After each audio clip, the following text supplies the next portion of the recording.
the way we do these things, the odds and the analytics and all that kind of stuff, tell us that right at this moment, the likeliest Super Bowl matchup is the Patriots and the Tampa Bay Buccaneers. Neek, is it going to happen?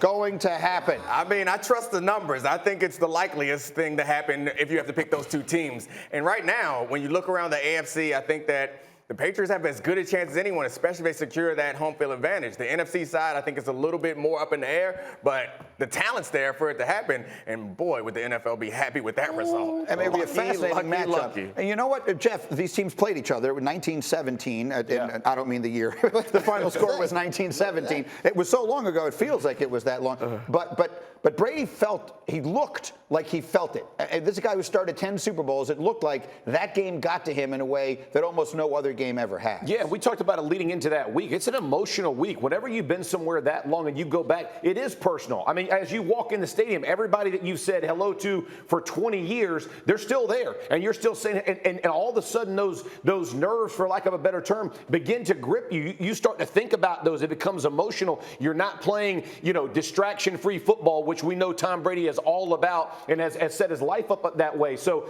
this was a tough game for them to get the win. Obviously, they get it. But you're right. I think the Super Bowl would actually be easier for him to play than going back and playing in New England. As crazy as that sounds, you feel like it's going to happen, Graz? I think there's a chance. I mean, look, the Patriots are the 1 seed. Bucks are going to have to fight their way out of that NFC. Yeah. But Arizona is completely legit. Green Bay is going to be heard from, I think, in all of this and getting healthier, absolutely. So that to me is the trickier path. But right now, I mean, I don't know what the combined percentage is, the most likely Super Bowl matchup. I'm sure we have that somewhere. But, I mean, that feels like a thing that we're sort of barreling. I saw the Buccaneers play on Sunday. It looked like Brady was playing Madden. I mean, it's just target practice, except for the one. The one terrible play. But when he's got Gronk and he's got Fournette, and when he gets Antonio Brown back, he's got his guys. Those feel like they're his guys. What do you think, Swagger? Are we looking at Bill versus Brady 2 this time for all the marbles?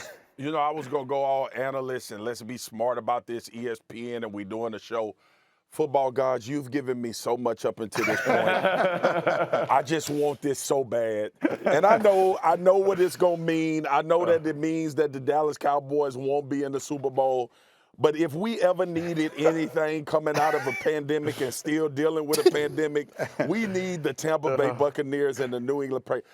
Football gods, from me to your ears, I need this game to happen so bad. I want to close my eyes and just envision the week leading up. I want to hear Greeny come up with every damn stat you could possibly come up with to try to figure out how people going to win. I want to hear Bill Belichick downplay it and talk about how it's not important. It's about the players on the field. I want to see Tom Brady cry in the press conference when somebody asks him about his relationship with his dad. I want all of these things to happen. I want this Super Bowl as bad as I wanted LSU to be in the national championship when I was playing. I want it bad, y'all, because think about it for 1 second. Very rarely do we get debates answered for real. Very rarely in sports. Jordan, LeBron, we never will see them play against each other for all of it.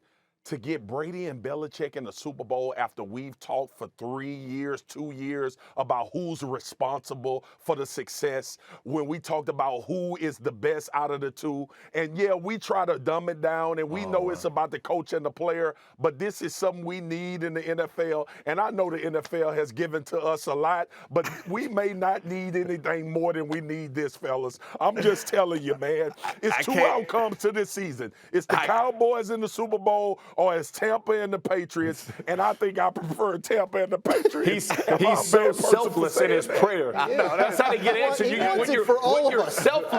When you're selfless, that prayers get answered. He's selfless. He's giving up the Cowboys for the betterment of all of us. I'm making a sacrifice, but I'm with you. Like, my mind immediately goes to analyst mode, where it's like it's a coach, a quarterback. They're not actually going one-on-one. They're not going in the octagon, but I can't help it. It is just too pulpy. I'll be so excited about this matchup. I would fall into all the cliches, and I don't care. You might have seen it on the screen. Our FPI says that the Bucs would be a 2-point favorite on a neutral field. The Super Bowl will be in L.A.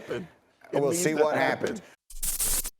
Thank you for watching ESPN on YouTube. For live streaming sports and premium content, subscribe to ESPN+.